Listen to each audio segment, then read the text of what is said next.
Kwa jina naitwa Abdulkarim Mohamed Juma. Mimi ni mwanzilishi wa shamba la Moshad Miracle Farm. Moshad Miracle Farm ni shamba ambalo linapatikana katika mkoa wa Pwani, wilaya ya Mkuranga, eneo linaloitwa Bigwa. Shamba la Moshad Miracle Farm tunajihusisha zaidi na uzalishaji wa mazao ya mboga mboga pamoja na matunda.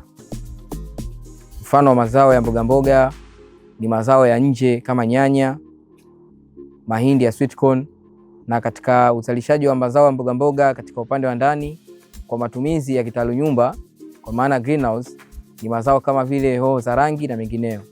Shamba la Moshad Miracle Farm ni shamba ambalo limeanzishwa mnamo mwaka 2025. Uanzishwaji wake ulihusisha zaidi watu wawili, ambaye mimi mwenyewe ambaye ndo CEO, lakini kuna mwenzangu ambaye atajitambulisha mbeleni, ambaye yeye ana kitengo cha sales manager. Naitwa Amon Tobias Mbiling, ni mwanzilishi wa kampuni ya Moshad Miracle Farm. Ninatumika kama sales manager pia kama chief operation officer wa Moshad Miracle Farm. Sisi ndio waanzilishi wakubwa wa shamba la Moshad Miracle Farm. Sisi tunafanya kilimo cha mboga mboga na matunda. Kwa jina lilozoeleka sana inaitwa horticulture. Tunalima mazao kama hoho za rangi, tunalima pia pilipili, nyanya na matango. Sisi safari yetu ya kuanzisha shamba hili, wazo kabisa lilianzia tukiwa chuoni, chuo cha Sokoine SUA. Kipindi tuko mwaka wetu wa pili tulikuwa tunajishughulisha pia na kilimo, lakini kwa mashamba ya kukodi pale chuoni.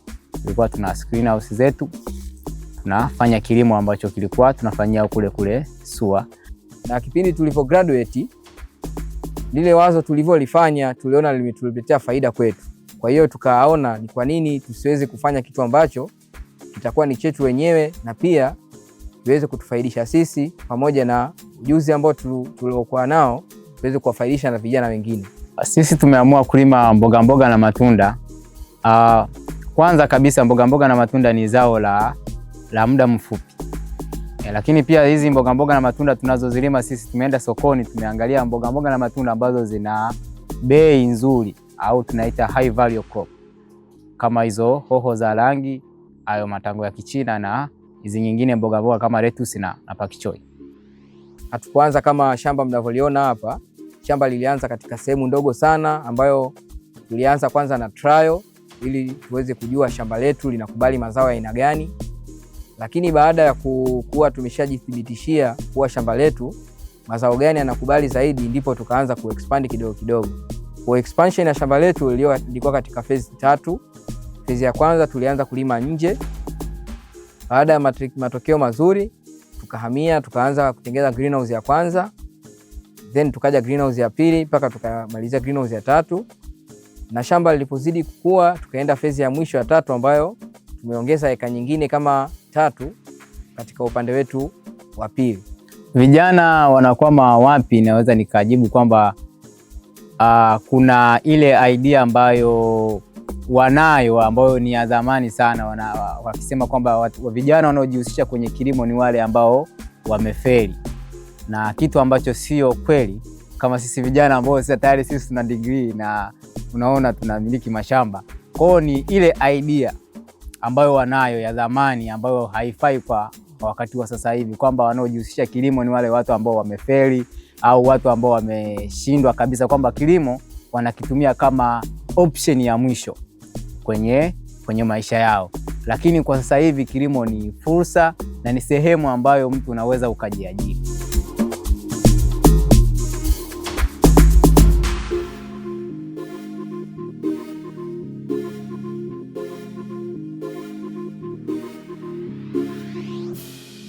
Kwa hiyo kuna vitu ambavyo tulivisoma tukasema tutumie elimu yetu katika kufanya activity yetu hii.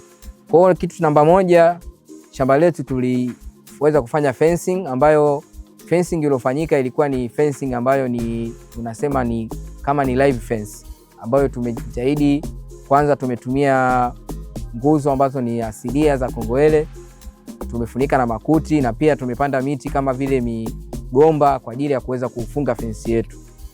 Kwanza faida ya hichi kitu, kwanza itatusaidia kuweza kufanya shamba liweze kuwa na usalama, lakini pia tutapata faida ya kupata ndizi. Lakini structure pia ambayo ipo shambani ni nyumba ya wafanyakazi, ambayo kuna sehemu kwa ajili ya kuishi wafanyakazi wote ambao ni labor, lakini pia kuna sehemu kwa ajili ya kiongozi ambaye ni farm manager, lakini na pia kuna sehemu ya sisi waratibu na wasimamizi wenyewe. Sehemu ya tatu ya shamba letu inahusisha sehemu ya field ya nje, ambao katika field ya nje kuna sehemu mbili. Kuna sehemu ambayo ni field ya nje imefungiwa neti, na kuna field ya nje ambayo haijafungiwa neti.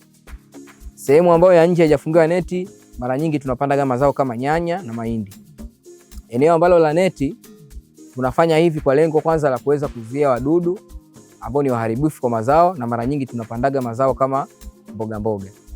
Eneo la mwisho la upandaji wetu kuna eneo la ndani ambalo kwa lugha ya kitaalamu tunasema ni kitalu nyumba. Ndani ya nyumba hizi ndio tunapanda mazao yenye thamani mara nyingi, kwa mfano kama oza rangi, matango ya kizungu na mengineo mengi. Kitu cha msingi sana ambacho mtu inabidi uwe nacho ili kuanza kilimo, kitu cha kwanza ni inabidi uwe na eneo. Haijalishi ni eneo gani, hata likiwa dogo, kwa sababu sisi tunafanya kilimo smart. Hata kama una robo eka, nusu eka, unaweza kaanza na hiyo. Sisi tunasema kwamba unaanza na ulicho nacho, usisubirie, unaanza na ulicho nacho.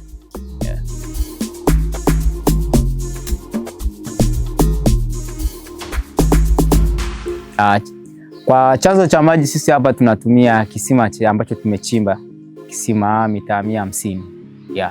Tumechimba kisima, ndo chanzo chetu kikubwa cha maji.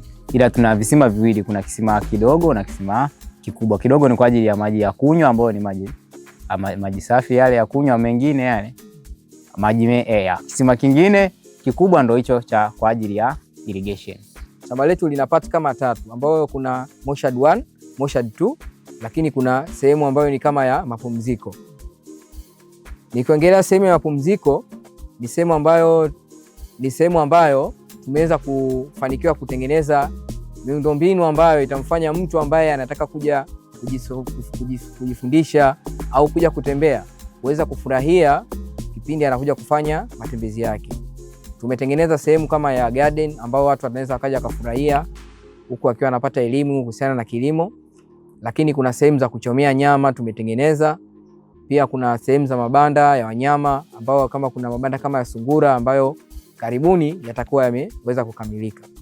Changamoto tulioipata sana kwenye kuanzisha, kwanza ilikuwa ni how to change idea yetu into reality.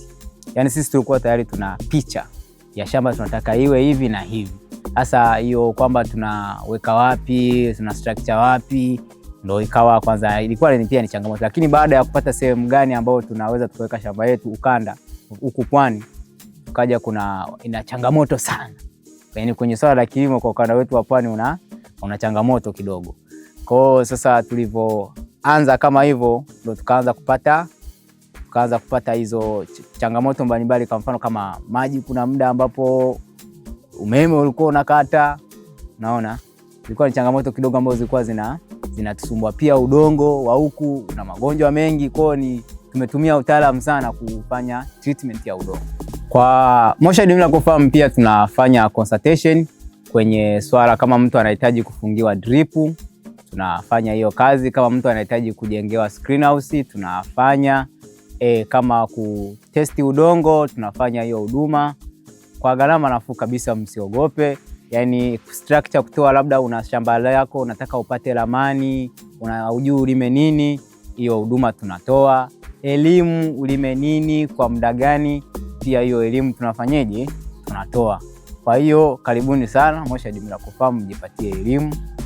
Usisubirie kuanza. Mimi napenda kusema sana kwamba anza na ulicho nacho. Kuna mtu anakuambia bwana kilimo ni gharama sana kuanza. Hapana. Unaweza ukaanza hapo ulipo, taratibu ukajikuta umekuwa mkubwa. Sisi wenyewe hapa tumeanza na sehemu ndogo sana. Tumeanza most na eka moja tu. Tulikuwa tuna hizo greenhouse, tumeweza kuja kuzijenga hapo baadaye. Kwa hiyo tumeanza na outfield, eneo dogo. Ashumu tumeanza na nusu eka. mpaka muda huu. Kwa hiyo mtu usiseme kwamba unataka hela nyingi au una nini. Kama una idea unaweza kaanza na ulicho nacho. Kwa hiyo usiogope kuanza. Experience utapata huko mbeleni, anza. Kwa hiyo huwezi pata experience bila kuanza.